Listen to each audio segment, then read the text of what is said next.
Good morning. Chief Gerald Smith, Richmond Police Department. Today I'll be giving the fourth quarter briefing for 2021 and also the year-end briefing for 2021. They go together, they coincide. As we go through these slides, just realize that the fourth quarter stats will be the first slide. The second slide for the category will be the end of the year total. All right. Starting off, we'll start off with the major crimes for the fourth quarter. As you can see, we ended the year with a slight uptick on the fourth quarter for our major crimes, our overall crimes by 130. However, for the end of the year, you can see where we were down slightly for major crimes there, which is pretty good. And I'm pretty sure that you guys are all waiting to get to the violent crime because that was the story that pretty much dominated the entire year, or at least half year. Homicides for the quarter. As you can see, we had a rough fourth quarter at the end of 2021 where these stats went up almost by about 15. As you can see, that just jumped up at the end of the year, which affected our overall numbers, and we ended the year with 90 homicides. 90 homicides. That is an increase of over the 66 that we saw in 2020, which is I always call the asterisk year because of COVID. But to keep into mind of those, to put those 90 homicides into perspective, let's think about this. Philly, Baltimore, D.C., New Orleans, and Milwaukee had over 200 homicides last year. Memphis had over 300, as well as Houston and L.A. We could also look at Albuquerque, New Mexico, whose homicides were up 47%. Austin, Texas was up 88%.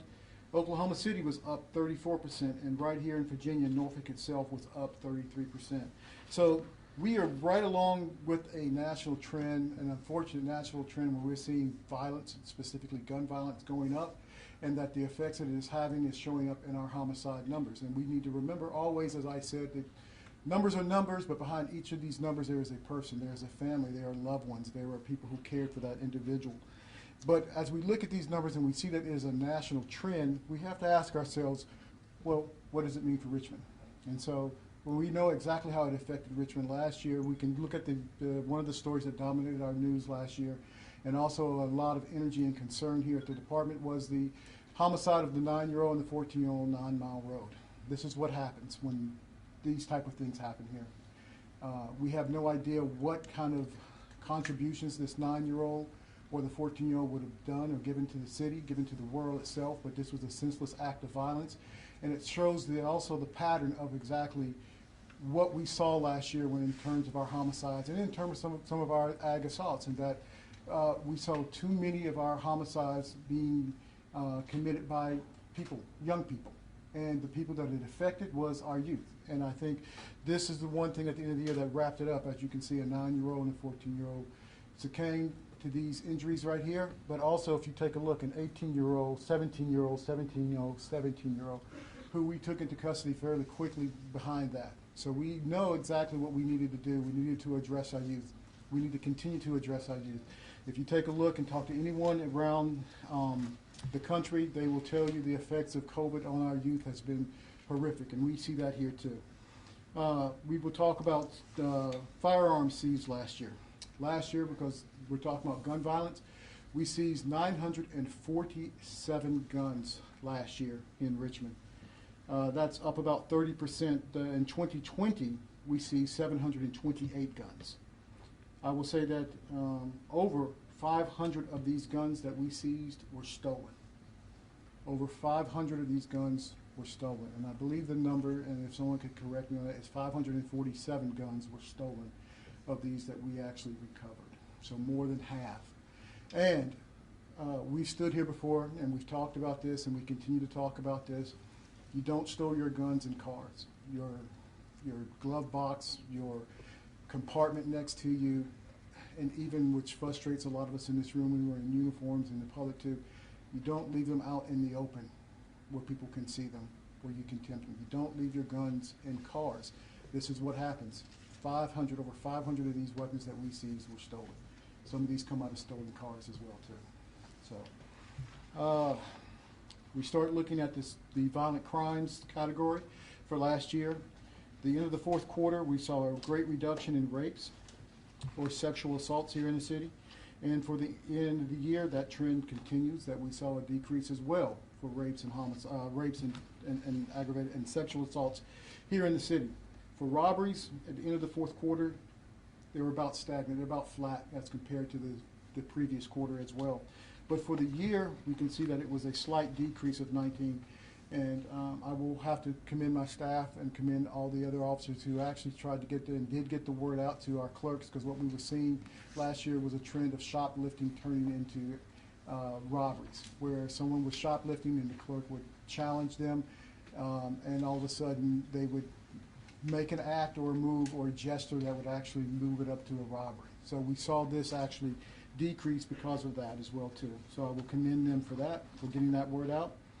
Fourth quarter for aggravated assault, we saw once again a slight decrease, but it's just about flat. But for the year, we saw aggravated assaults go up about 26 more than we did the year before. All right, we've seen a lot of guns purchased in 2020, and we're seeing that now today too, when you're talking about guns and gun violence and the role that it plays in some of these aggravated assaults that we're seeing and that they're getting into the hands of kids.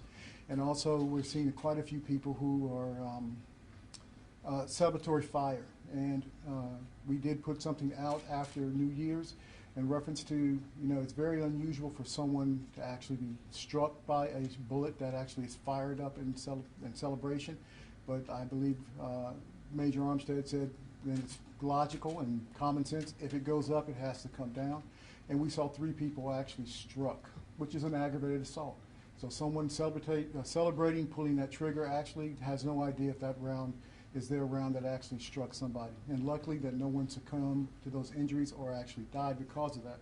We also see a trend of a lot of people who were shot in their legs, a lot of people shot in their feet, which appears to be a downward projection, and it's an aggravated assault. So with all these guns and everyone wanting to carry these guns, there are some people who just don't know how to handle a firearm and should not have a firearm if you don't. So you're seeing a lot of people being irresponsible with firearms. That is playing an effect with our numbers. And going back, people who don't know how to handle a firearm, they don't know how to make it safe, and leaving their guns in cars too. So we're seeing how that is starting to affect our numbers as well. Overall violent crime, as you can see, is just about flat for the quarter when we compare it to last year's fourth quarter. And then we look at it for the year, and it is very close to being flat to difference of 11. It went up by 11. So we're still, as you can see, compared to the other years, we're still significantly below the prior years, but we're right there with 2020. Arson, now we move into property crime with arson. For the quarter, we saw an increase of 2 from last year's fourth quarter. But when we look at arson overall, it is down significantly compared to 2020. And of course, 2020 was the year of social unrest and civil unrest, and we saw significant arsons that were set during that time period. But even if we compare that, our numbers for this year, for 2021, compared to previous years, we're still several and significantly below. I know Melvin Carter and the fire department isn't here right now, but they are doing a great job of also helping out with that when we have so many fires that have injured people here in Richmond, and we keep an eye on that as well when it comes down to arson. And we look at burglaries. For the quarter, we are up, which is about 60 burglaries more than we did the quarter before, but overall for the year, we're down roughly about 90 compared to the year before. And as you can see, compared to the several years before, it is a downward projection as we start to look at over the years. As you can see, downwardly as we go there. We're doing a great job with that.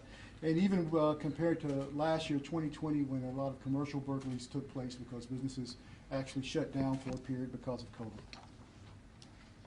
Okay, for the quarter, when we look at larcenies, we're looking at the fourth quarter where the numbers of larcenies went up quite a bit, maybe 123 different, and we contribute that to shoplifting and a lot of package thefts that are taking place.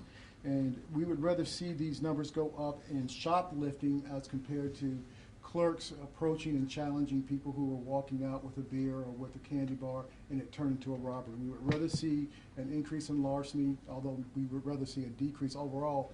But if it's a choice between a larceny and a robbery, we will take a larceny. We commend the clerks who are not approaching people and actually leaving that up to us to do as well. Overall, for the year, taking a look at larcenies, we're down about 212 with property crime. Motor vehicle theft for the quarter, we're down as well, compared to last year's fourth quarter by 51. Motor vehicle theft for the year is also down about 156 that we are seeing down in motor vehicle thefts. Motor vehicle theft, now this is the one that we really want to take a look at, theft from motor vehicles and accessory parts for the fourth quarter. We combine these two, as you can see, compared as these have gone up throughout the year. This is the fourth quarter, which is the dark blue line, and of course the more royal blue is for the full year. So as you can see, compared to last year, theft from motor vehicle parts is just skyrocketing. And this is also another national trend that we are seeing. And you've heard us stand up here before throughout the year to talk about what is causing this trend, and it is catalytic converter thefts. And we have put out these flyers, and we are talking to a great deal of people to be able to take these steps to make it more difficult for these thieves to actually go in and take catalytic converters off. It takes just about that much time for them to slide under there, clip a couple bolts, and then they're gone. And these thefts are taking place at night. Best way that we could actually that you could actually protect your catalytic converter and your car is to actually go out and buy some of these anti-theft devices that are out there and have your mechanic put them on. It makes it more difficult for someone to actually remove that catalytic converter. But this is something that is going on all over the country right now. Property crime for the fourth quarter overall, we saw an increase of about 134 for the quarter, but compared to the year, our property crime was down about 498 incidences. So property crime was trending down as well too. Major crimes overall, you take a look at that, it's up about 130 overall crimes. And that is for the quarter, for the quarter. That is up, the quarter went up about 130, but when we look at the year end, the date, it's about 487 fewer than it was the year before. So as we look at our crime trends and everything, we can take a look to say that violent crime is down. It is down, but it is an anomaly because our homicides are up. And that is an anomaly to Richmond because as violent crime is going down, you typically see the homicides go down. It is doing this, which is kind of pushing against each other. And we have to look at it and say, yes, this is a national trend, but what are we doing here in Richmond, okay? We can't solve the country's problems, but then again, we may. We can very well be a shining example to the other departments of how we can actually address violent crime. And we can do that through communities' help, but we could also do it through just good old-fashioned police work. And doing that, next slide, please. We did that by taking a task force and putting a task force together. That task force has been called Operation Red Ball, and the picture here of this handsome gentleman is Major Ronnie Armstead. He's in the back of the room. It's a 90-day operation. It's got 27 days left, and next slide, please. What that operation has done so far, you can see 79 firearms have been seized to date. I think that's gone up since then. I think it's 79 since we put this slide together. The felony arrest, felony charges are 98 felony charges, 38 misdemeanor charges, and also 5 warrants served. So this is a great operation that we are doing and putting together, and it's making some serious impacts within our community. And this is what, if you were to take 70 guns and you were to lay them out, this is what they look like, okay? And this is what they've taken. And if you take these guns and you think about these guns and think about for each of those guns that we actually took off the street that could have saved a life, very possibly may have saved a life. And these are the ones, these are the people that it could have saved. You could have a friend, son, daughter, an uncle, a cousin, a mother, a daughter.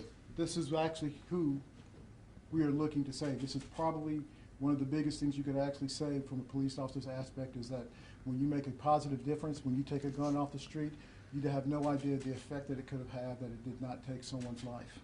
So, and then if you also, I can also relate this back to when we keep telling people, don't leave your guns in cars. Don't leave them, don't store them in cars, don't put them in the back seat. You know, be very cognizant and take very intentional action to secure your gun so they don't get into the hands of criminals and kids. Because you never know if your gun actually is stolen and actually takes the life of someone's daughter or takes the life of someone's son. And that's just an illustration that we just wanted to put out there to the public to think about. What else are we doing here in Richmond? We are also working with National Public Safety Partnership. We're calling it PSP here at the department. We were selected of one of 10 departments nationwide to partner with the Department of Justice and some in-grant funding that will help us to improve our efforts. This is one of the first listening sessions that we have. Next slide. That we all brought together, and we brought in all of our partners to start talking about, okay, what's going on in Richmond and where can we make a difference in Richmond. And if I'm not mistaken, of all the PSPs, this was the largest group that we were actually able to bring together.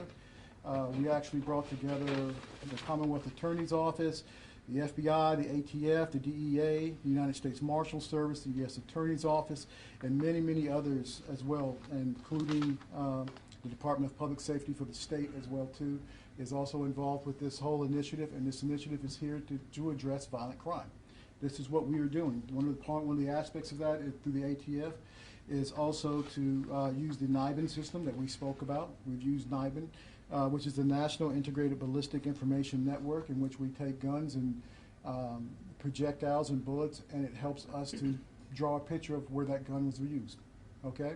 And it's a scalpel is the best description of it. Instead of having a wide net of trying to figure out who the suspect is or who the offender is, it actually gives us a lower view of like where to look exactly. And that has become very popular, not only here in Richmond, but also in the region, and with some of our surrounding counties have actually asked if they could actually submit some of their evidence into our NIBIN system. Community engagement is also a big portion of actually reducing violent crime, because we need to engage our kids. We need to give them something to do. We need to attach them with great value so that they don't commit crimes. In 2021, we had over 200 meetings. We hope that continues, but we will continue to push back against COVID, to have as many meetings and reach out to our community as possible. These are outreach events that we had. We have, such as our command staff walks that we will be continuing this year. Our next one is scheduled for February 26th. We hope that the weather cooperates, as well as March 23rd and April 27th in these sectors in which we actually are going door to door, reaching out to our community and actually having a conversation. How can we partner with them, and how can they partner with us to help make the community safer? We're also working on our messaging, consistent messaging from RPD. This is something that we are actually putting out because some of our auto thefts and motor vehicle thefts are taking place where people are either warming up their car in the morning, actually getting gas, or running into a convenience store and leaving their car running. So that's something that we need for people to do. Turn your car off and secure your keys while you go in and take care of your stuff. Also, we are prevent auto theft video. This is Lieutenant Hogan right here, and he made a very good, compelling video to actually push that out to the community about actually preventing your car from being stolen. It was very good. Secure firearms and portable gun safes. This is also part of our initiative to get people to lock up their guns. Don't leave your guns in cars. Don't leave your guns unsecured inside your homes as well too. Make sure that they stay away from the hands of criminals, as well as those people who are called little fingers, kids, because you never have their heads on a gun. Also, we had outreach with child safety and co-sleeping. We also had outreach with our patrol officers. They are getting out and about into the community again, which is great. We will continue to fight COVID so we can have more moments like this, and where we can have those positive contacts with everyone in our community and continue to build trust in our community. We had outreach events, and this is a great picture. I love this picture. I just love the look on her face of wonder of how it works and how a police car works on the inside. We will continue to do that as well too. Next slide. We continue to recognize our officers to go above and beyond.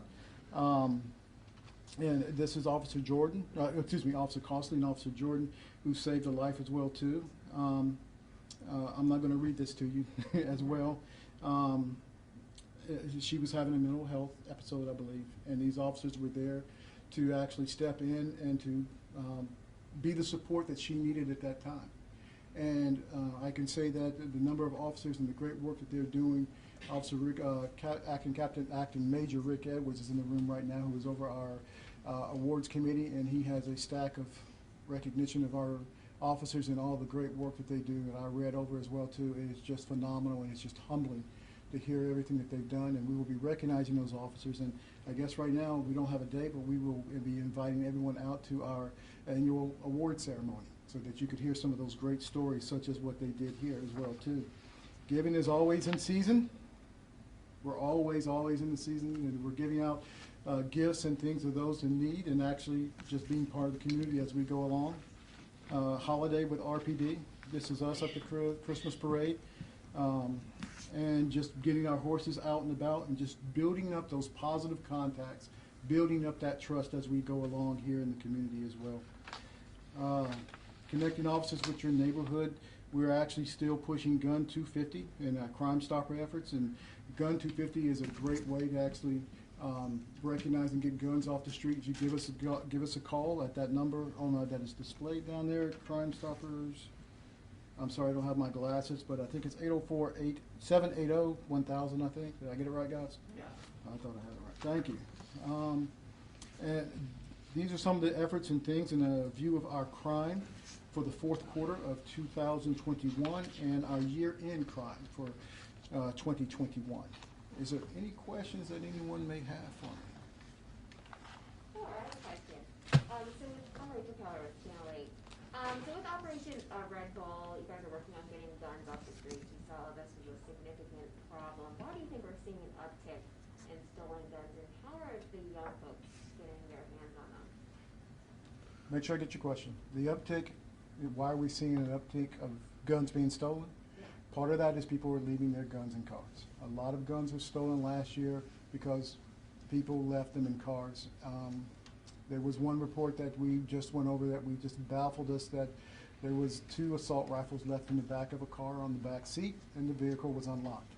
Someone walked by, saw the guns and stuff. There are a lot of guns being taken out of vehicles. People need to stop storing, stop leaving weapons and guns in their car. That is one reason why. And a lot of, like I said, we recovered 947 guns last year. Over half of those were stolen. People need to hold on to their property and be responsible for what happens to their property. That is one reason why. How are they getting into the hands of kids? Because they're being stolen. Okay, straw purchases as well too is a point. What was the other part of your question? I think that was it. I do have another question for you. So last month's results in a survey concluded that of more than the 200 officers surveyed, a majority of them said that they had lost confidence in your ability to lead the department. Do you have a response to that? Not really. I'm here for the long haul, and really that doesn't have anything to do with the briefing that we're on right now. Okay? Chief Smith, following up on the thefts from the vehicles in terms of firearms, is there a specific area in the city where you're seeing this happen, whether in neighborhoods, whether it's downtown near apartment complexes, or is it really just scattered all about? It's all about, but wherever the vehicles are, that's where it's happening. Yeah, I wish we did have a small area that we could concentrate on, we could sit in there, but it's all over. It is all over, so that means everyone in Richmond needs to take responsibility for securing their weapons in their cars. And I know you had also mentioned that we're seeing more crimes committed by juveniles. Violent crimes. Violent crimes. Last year we saw a trend of those who were actually committing violent crimes and actually the victim of violent crimes were just committed by our young people too, juveniles and our very young people in their 20s as well. I know there's been a renewed focus to try and connect with them, but how does that make you feel to know that our youngsters here in the city are committing these acts of violence? It's very concerning. It's very concerning. It's concerning for myself. It's concerning for everybody in the police department. Talking to Jason Cameron, he's also concerned about it because these are kids in the school system, and he has a role to play in that. How do we make sure that our kids are refocused on something else? How do we make sure that they're in touch with their role models, their mentors, their coaches, and things of that nature? So it's just not a concern of the police department. It is a community concern, and we all have a hand in it. We all need to do everything that we can to reach out to our youth to make sure that they're guided in the way they need to be guided. Okay. Does that answer your question? It did. Thank you. Yes, sir. Any idea on the last 2 months of the year, homicide spiked quite a bit. Any sort of idea or theories as to sort of what was happening November, December that I think a lot of it was our youth, and after we initiated the Operation Red Ball, we have seen somewhat of a decrease in our youth and involved in some of these crimes as well too. So I can tell you that it was our youth, but when we actually started to really push really hard and take that enforcement viewpoint of it, we haven't seen so much anymore with our youth at this time, and we knock on wood, but we can't say that that's going to be sustainable.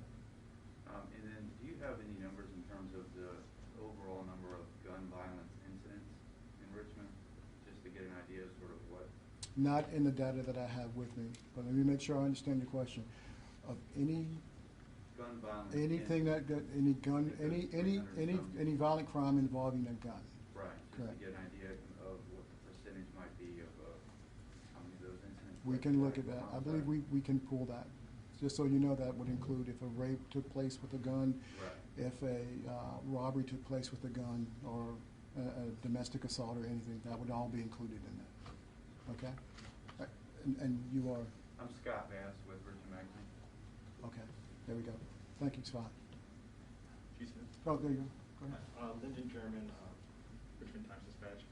Could you just go over those homicides numbers again? You said there was 90 homicides. I believe previously reported over on my colleagues, 93 excluding accident deaths. I heard you say 90 homicides, and what was the last part? Previously in some reporting, a colleague of mine reported that there was 93. I believe that was excluding accidental deaths and self-defense incidents. But you're saying 90 homicides today? 90 homicides to date, and there were 12 incidences of justifiable homicide last year as well, too. Those stats are not reported to the FBI or to the Department of Justice. Right. So constitutionally, you have a right to defend yourself. Right.